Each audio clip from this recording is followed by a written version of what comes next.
Welcome. You are listening to the Mindful Minute, meditations created for everyday joy.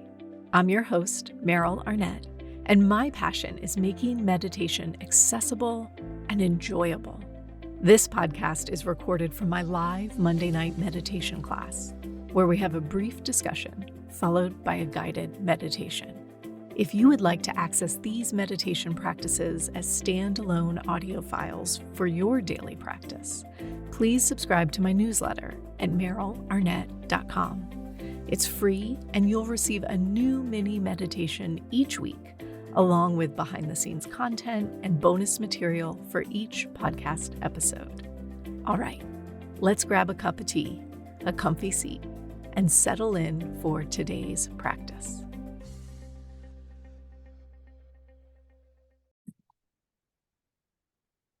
Hello, friends, and welcome to another episode of the Mindful Minute. So, for the last couple years, Chanti Tacoronte Perez has been teaching me how to explore and relate to my dreams. And today, I get to bring this conversation to you as Chanti and I talk about our dreams, the dark, and the symbolism buried within, as a way to sort of wrap up our Endarkenment series. If you've been listening, you know, we have been exploring the dark side of meditation the last couple weeks. And I thought it would be really fun to bring you a conversation about dreams and the dreaming self as a way to wrap that series up. So Chanti is a Cuban-American creatrix, ritualist, and author. She believes that images speak a profound language, and her life's work is as a translator of the unseen and advocate for the imaginal. She holds a master's in Engaged Humanities, a master's in depth psychology, and she's currently working on her doctoral dissertation in Jungian depth psychology and archetypal studies at Pacifica Graduate Institute. Her passion is to inspire you and me to rediscover our creative selves by weaving the blessings with the wounds while honoring the land and the ancestors. In today's episode, Chanti and I talk about the difference between signs and symbols. We talk about what it means to journal your dreams, what to do if you don't remember your dreams, how to work with your dreams, and why you should throw your dream interpretation books out the window. You don't need them. This conversation is in no way comprehensive. We just couldn't get it all in a short interview format like this. But I hope it's enough to spark that sense of curiosity, that willingness to start exploring what happens in your dreams. And if you like it, if you fall in love with it as I did, maybe you'll sign up for one of Chanti's amazing weekend dream retreats. If you do, you'll likely see me. We can talk about our dreams together. Now, I just want to preface that, you can't talk about dreams without things feeling really dreamlike. So naturally, our internet was all sorts of wonky. Forgive any choppiness in the video, especially as we kind of cut out where we hung in the liminal space for a while, which was totally appropriate. Last thing I want to say before we dive into the interview is Chanti recorded a special practice for us to use right before we go to sleep at night. Now, this practice, I want you to be able to download and save it so that you don't have to listen to the whole interview every time you want to use the practice. To get it, simply subscribe to my newsletter. The link is in the show notes, and you'll get a copy of Chanti's practice as well as her dream journal guide that you can download and keep and use as long as you like. All right, friends, let's dive into today's conversation.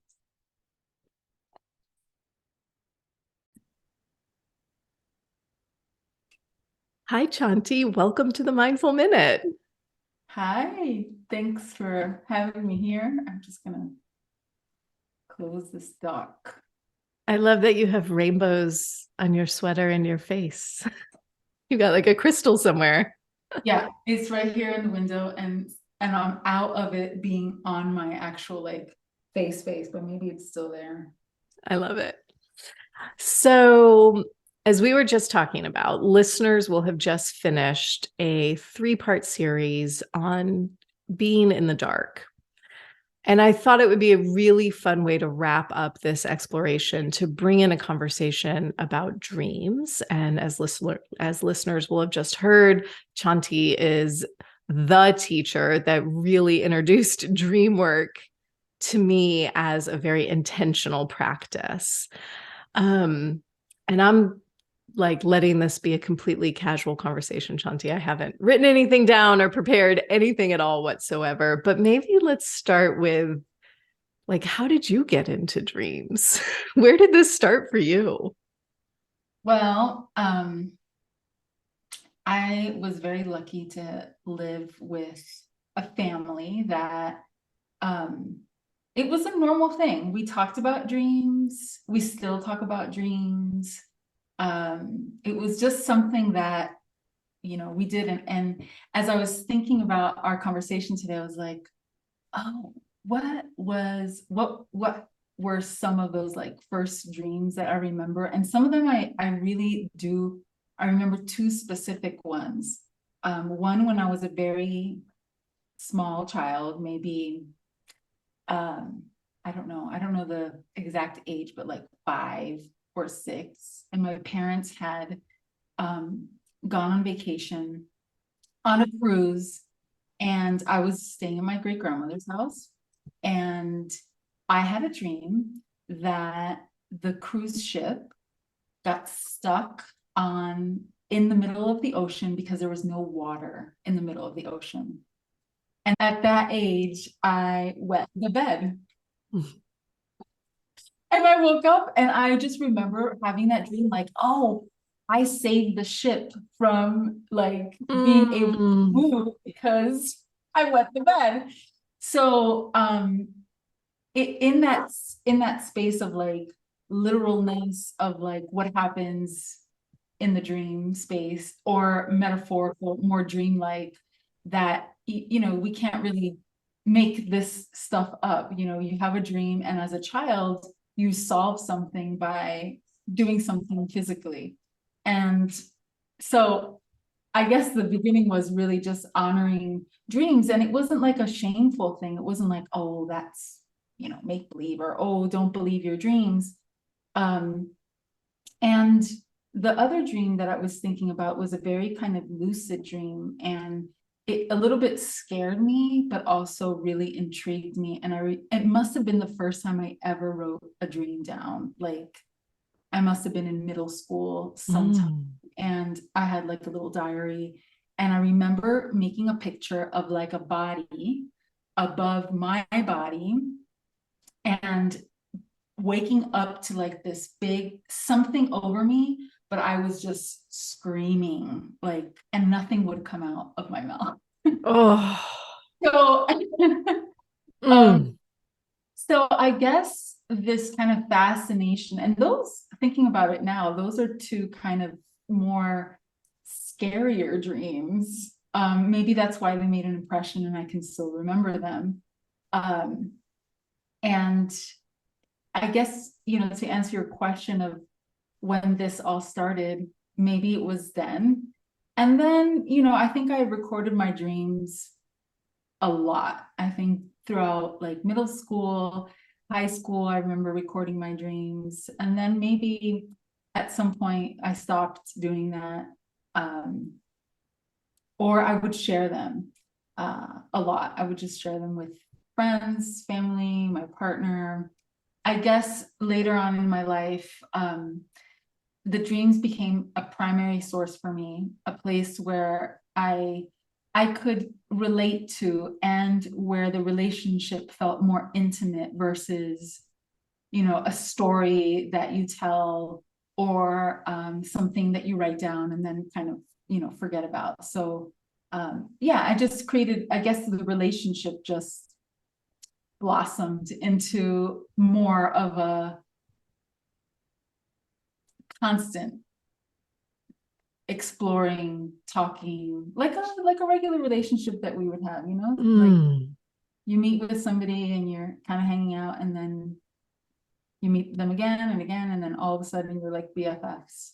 So that's what happens. I love that.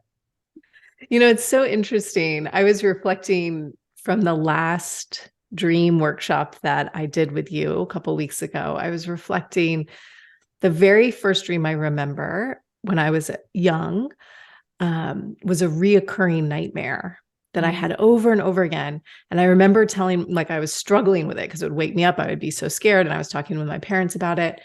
And I remember my dad saying, well, when you go to sleep, remind yourself that if you have this dream, you could just turn around and look at the guy chasing you. There's like a faceless person chasing me. And my dad said, just remind yourself before you go to bed, you could turn around and like see who it is. And it might not be so scary anymore.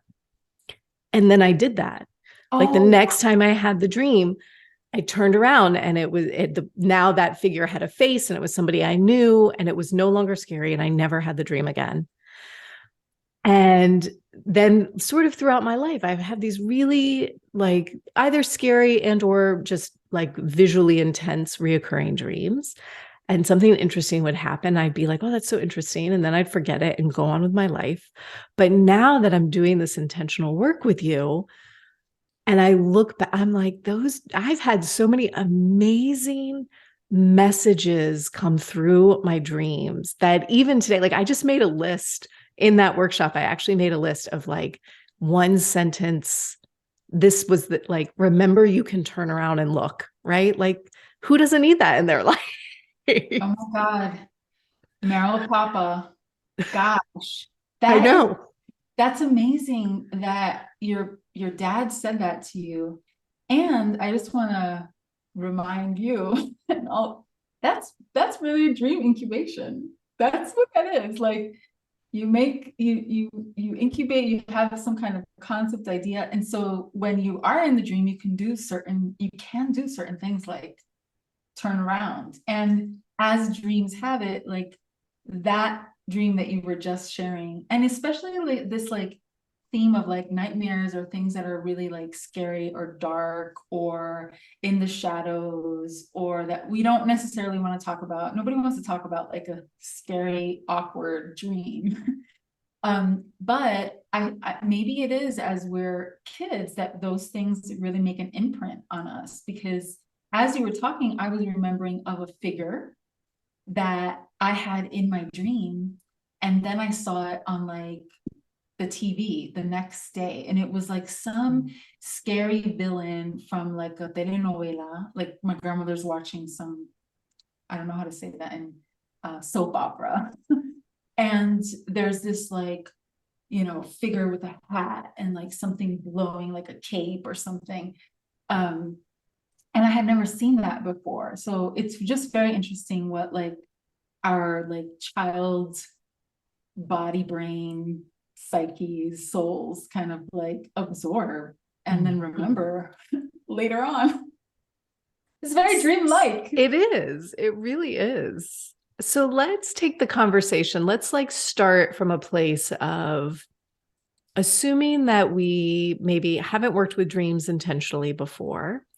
And we are feeling like we're in some place of darkness, right? Meaning like stuck, or there's not a clear path forward, or right. I'm just like in that sort of stagnant place, perhaps, or lost place.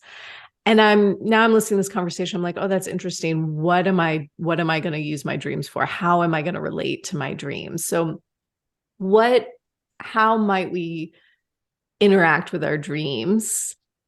Like, do you want to talk about incubation, or what do you want to, where do you want to take it? Well, first, I just want to say that, and I say this over and over again, because in our culture, sometimes it always feels like we have to do something or take something or use it. And dreaming is enough, spending time in that space that's liminal, that things that don't necessarily happen in our waking consciousness happen when we move into some different consciousness, whether that's dreaming at nighttime or leaning back and like looking up at the night sky and having like a open-eyed, dream. So I just want to start there, because sometimes we have this dreams are archetypal, and that means that dreaming and dreams, a long time ago, people have had dreams because we've talked about them, stories have been shared. Now people are having dreams, and I'm just going to add that it's just not people, because I feel like my dog dreams. He like whimpers like whoop, and he moves his paws. So maybe there are other organisms out there that dream, and then in the future there are going to be people and organisms that dream. So that makes it something that is kind of universal or communal, or whether or not we remember, that's different. And so to dream is enough. And even, to say, oh, I'm so curious if I just kind of turn to my nighttime and just become curious about what happens there. And similar to what your dad said, just say, I'm just so curious about my dreams. I wonder what's going to happen tonight. Because anything that we kind of turn our attention to responds, right? Oftentimes we turn our attention to, our animals, they respond. If we turn our attention to our kids, they respond. It might not be in the way that we want, but there might be a response. And so the same thing will happen with the dream. So I would say at any time, whether this is before you go to sleep, or there are a lot of folks who have who don't necessarily remember their nighttime dreams, and they find it dreaming and the place of dreams like a barrier. And we have dream-like experiences all the time. I'm going to say, I have dream-like experiences all the time. You've had dream-like experiences all the time. We can call that synchronicity. We can call that rare, weird things. We can call them like omens or magic. So if we just turn our attention to that and kind of just like give it a nod, during the daytime, like, hey, oh, I see you, then that will translate later in the nighttime. And so that's the simplest thing, is just to really say, I'm so curious, curious about this dream space, whether that's waking, sleeping, or in some other kind of in between place. So I would say that might be a good kind of starting point for anyone to really who's interested in this. I love that. And can we talk really quick about the difference between a symbol and a sign? That was really significant for me personally in my own relationship with dreams, I feel like. Yeah. So then let's say you're having dreams, you're remembering all kinds of dreams, like maybe another step would be like, oh, what are these things? Whether they're objects or colors or memories, working with those different, I'm going to call them symbols, because the difference between a symbol and a sign, and in like colloquial, when we talk, we usually kind of mix that up. So this is coming from like a Jungian depth psychological perspective, the definition, I would just say. So a symbol doesn't tell you anything. It just points. So anything can be kind of, it's like an opening. It's like a portal. It's like a doorway. A symbol doesn't say stop. A symbol doesn't say I'm made of this. A symbol doesn't say, really doesn't say anything. It just points. You're being guided in a sense. Whereas a sign, it is like something that tells. So you can think of like a stop sign. This tells you to stop. And if you don't stop, there are consequences usually. Or you can think of like, again, a simple sign in the window that says open. Usually when you move that door, if the storekeeper has remembered, the door will open. Whereas a symbol is just going to point you in that direction.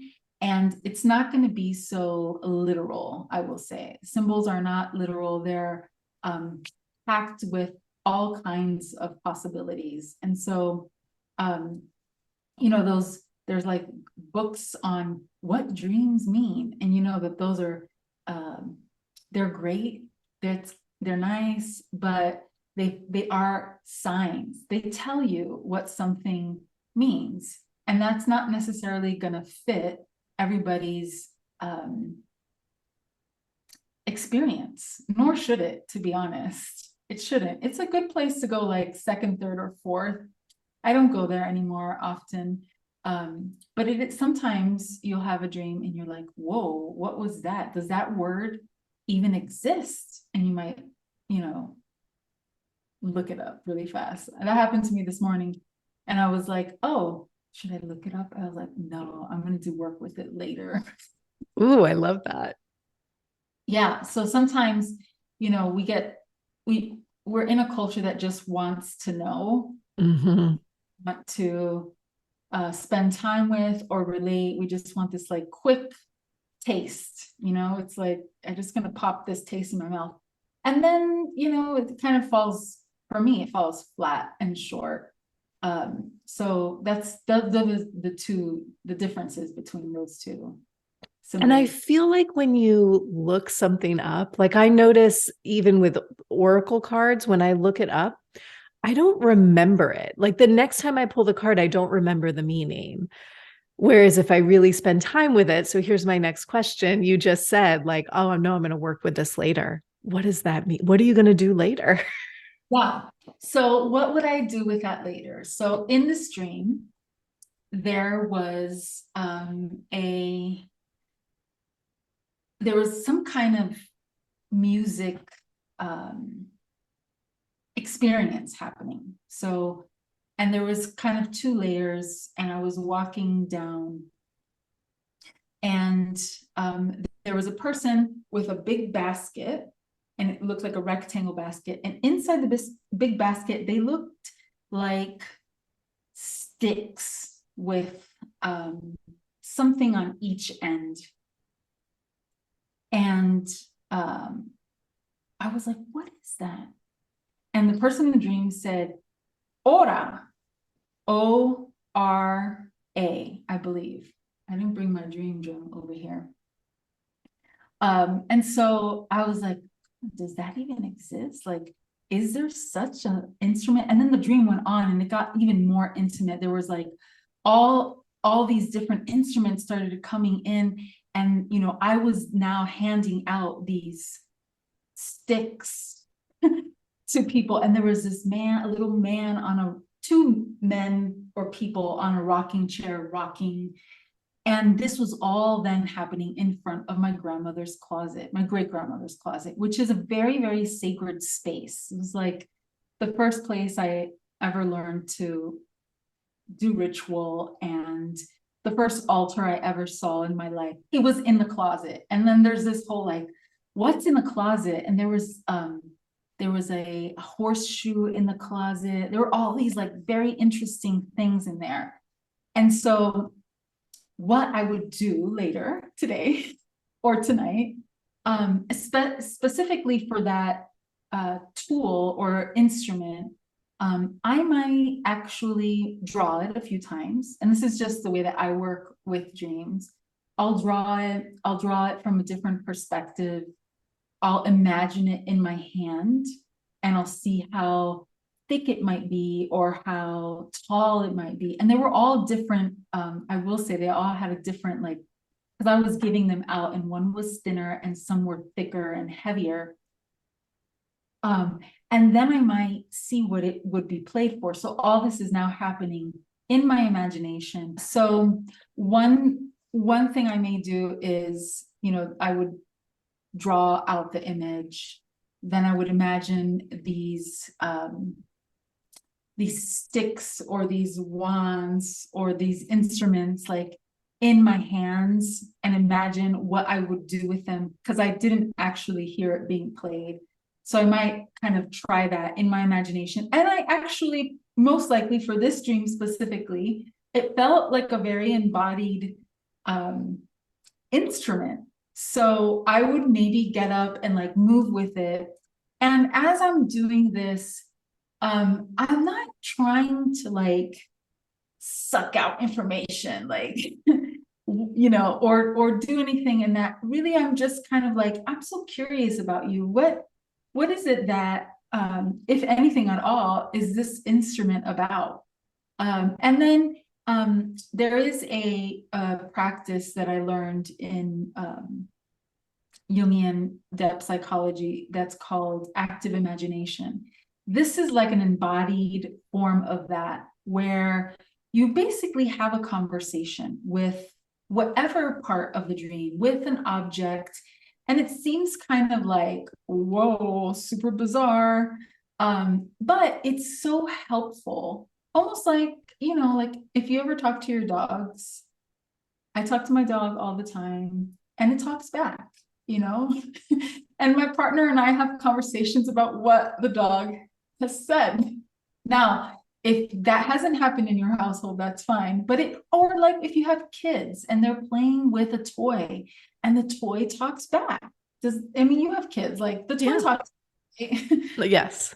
We almost have to like move out of the framework of like logic and discernment and like all these like linear things to be able to kind of play again, approach the dream as a dream, because in your dreams all kinds of strange, bizarre things happen.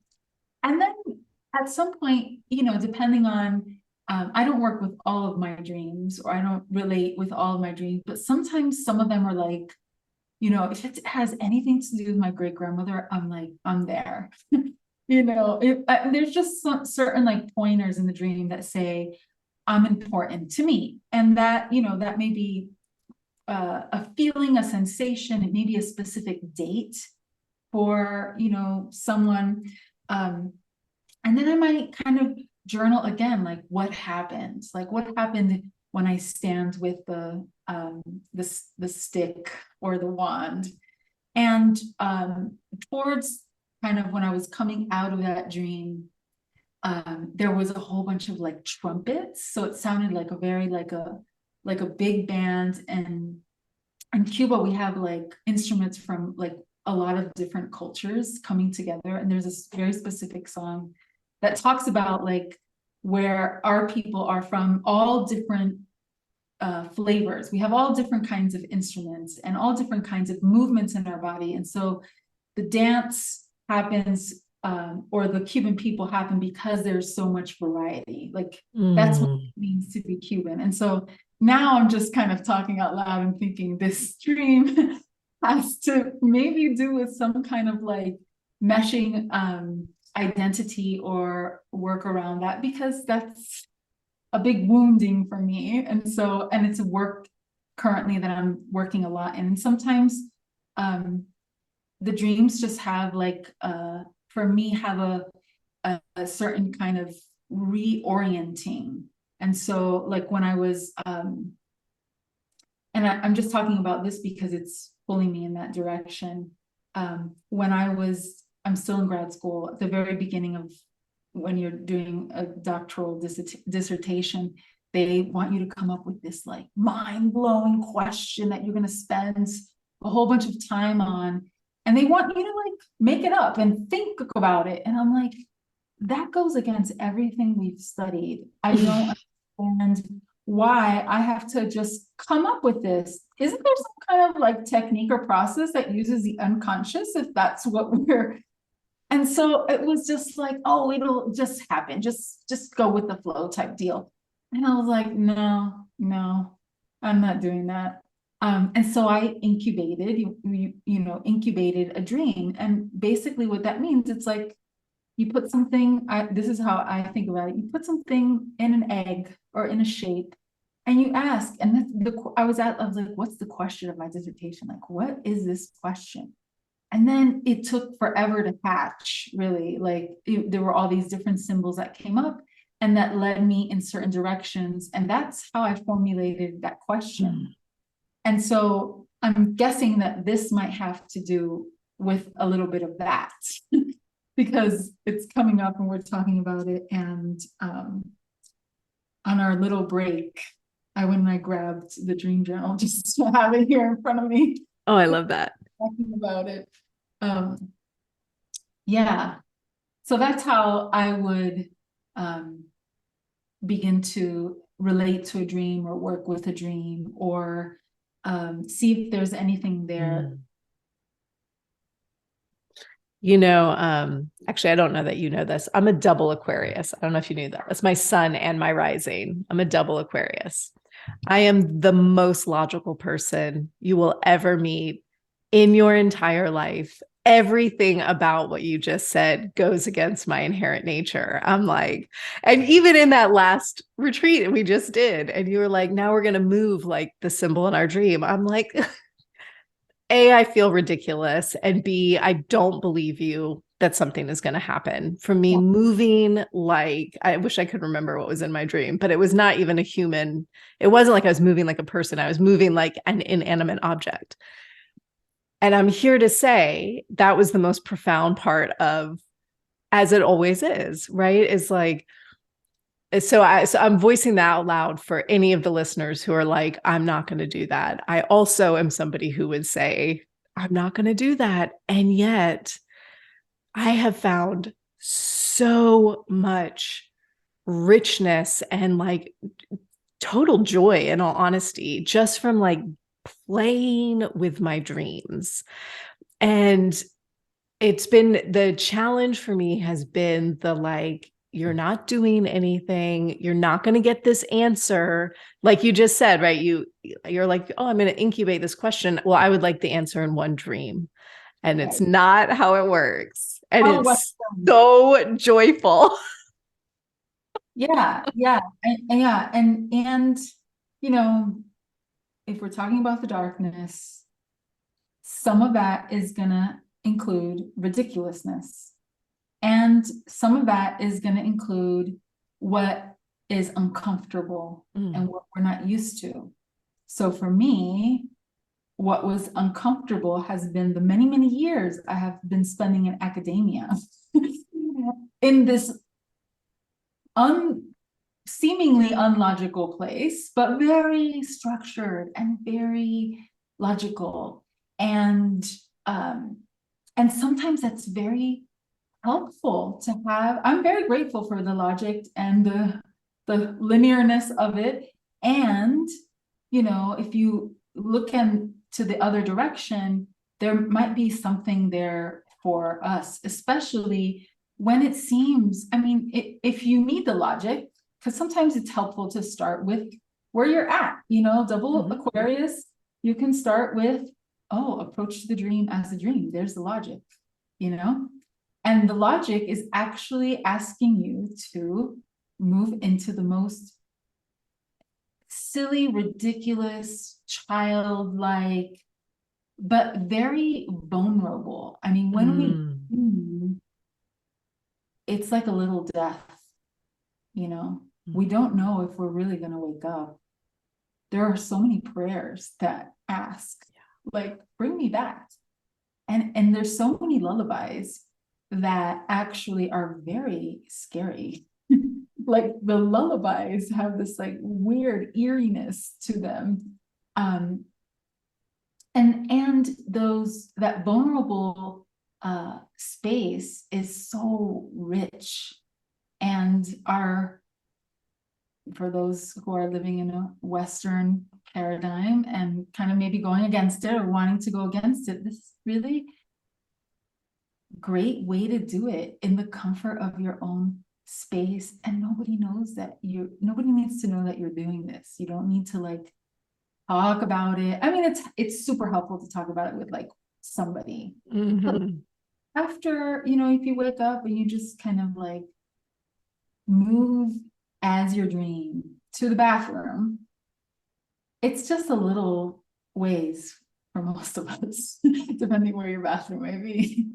But it's just a little time in a little space. And I was in a class the other day, and the class is a ceramics class. And the theme of the class was like hybridity, like hybrid, pottery. And somebody asked the teacher, like, why are we doing this way? And the answer is always, well, why not? You know, like there doesn't always have to be this taking or gaining or making this like deep meaning. It could be the dream might tell you like what you want to cook for your family. You know, it might give you a recipe. I've had dreams that like give me a recipe, and I'm like, oh, I'll try that. I love that. I love that. So what about if we don't remember our dreams? Yeah, that happens a lot. It's like, do you remember what you had for dinner yesterday? I don't actually. You know, and so we think about like the dream space as like, oh no, how horrible if we don't remember our dream, or what happens if we don't remember the dream. And that's okay. It's part of the dream. I want to say there are great things about forgetting. And sometimes there are things that we want to remember. And so what do we do if we don't remember the dream?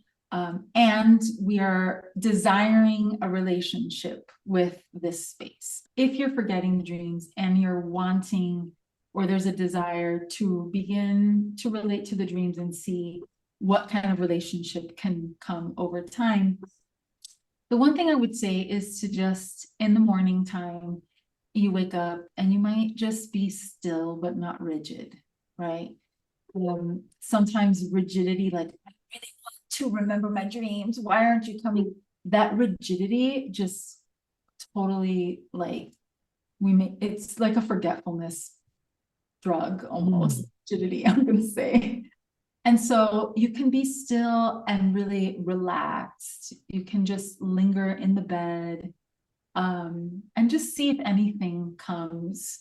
It's helpful if you at least once a week, or when you're wanting to relate to the dreams, that you don't wake up in that rigid alarm way. And sometimes they'll come anyway. But if you're not remembering your dreams, I would say, and you want to, I would say start during the daytime. Just start to remember, period. Remember what you had for dinner yesterday.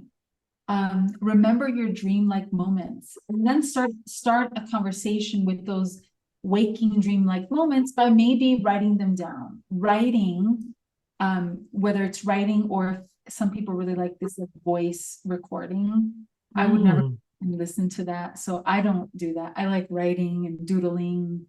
And I would just respond with language that you naturally communicate in. And so writing is a way that a lot of us communicate. And so writing your dreams down, writing your dream-like experiences during the day down can be a really good starting point. Before going to bed, maybe asking, making a little like a love note to your dreaming self and saying, I really want to remember something, whether that's a color, a texture, like sometimes it's just like this like fleeting experience, and you honor it, or I would say I honor it by writing it down, saying, oh, I'm recalling you, I'm remembering you. You might have a different way of honoring that. You might just, this is the best way for kind of like novice dream journalers and dream researchers, that you just write one word down on a little piece of paper, and you like put it underneath your pillow, or put it on your bedside, or wherever it wants to go, and you just honor it in some way. Yeah, that's what I would say. You think of it as, when you meet somebody new and you want to get to know them, you're going to text them back. You know what I mean? You're not going to ghost them. You're not going to not write anything down. Maybe if you think about them, you'll be like, should I text them? I'm thinking about them. Text them. So if you're thinking about a dream, or a dream figure comes up in the middle of the day, just like write it on your hand, or write it on a little like napkin or something, and then like carry it with you. Yeah, so text back the dreams. They, in my opinion, again, when you relate to something, it responds most of the time. Maybe not as quickly as you would want it, but there, some dreams and some dream figures might take a little longer.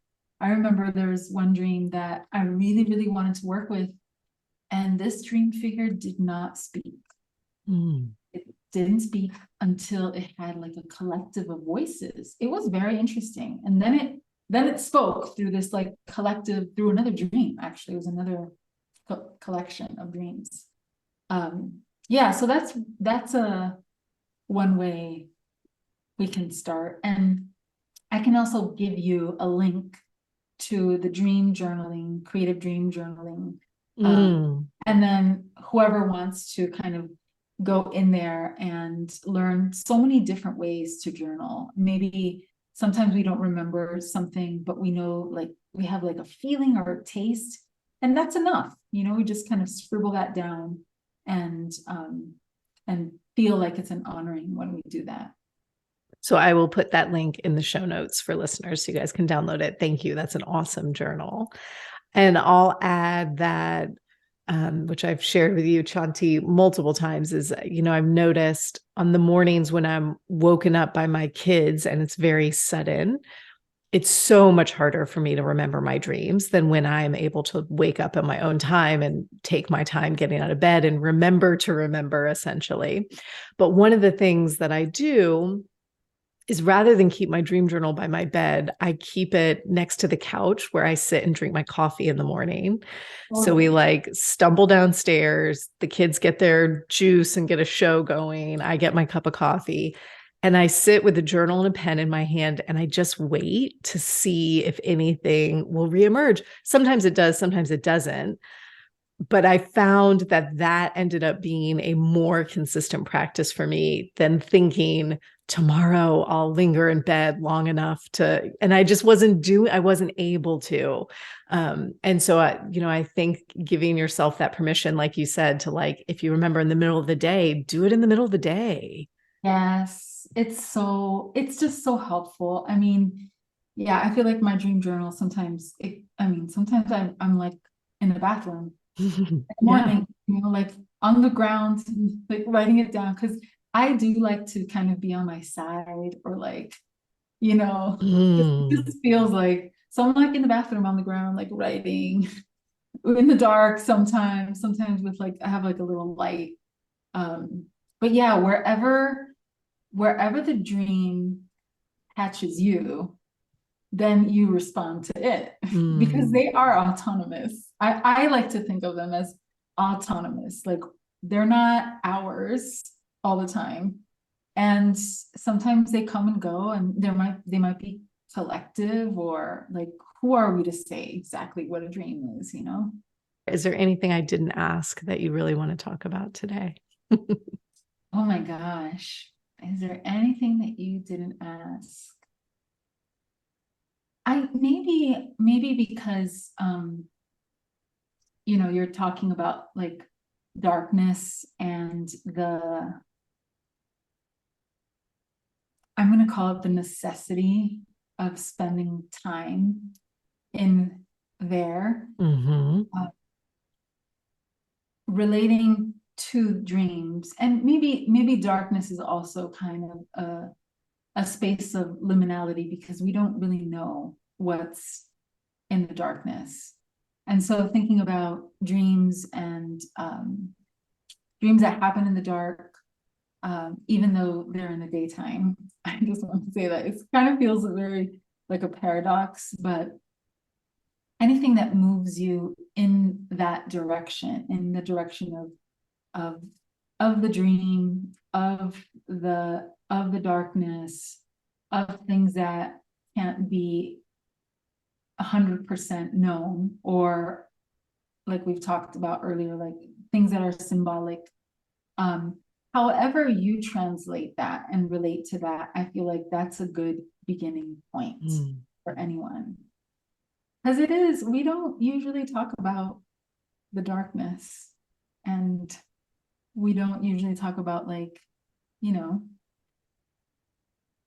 opening your eyes in the dark and waiting to see or to experience what's there. And dreaming is like that, like opening your eyes in the complete darkness and having, you know, a different state of consciousness emerge. Yeah. Thank you so much. This conversation has been incredible. Listeners, Chanti does amazing dream workshops and retreats virtually, and you can find all of that information where, Chanti? It's your website. Yantra Wisdom, YANTRA wisdom.com. And you'll probably see me in there if you sign up. Chanti, thank you for chatting today. This was a lot of fun.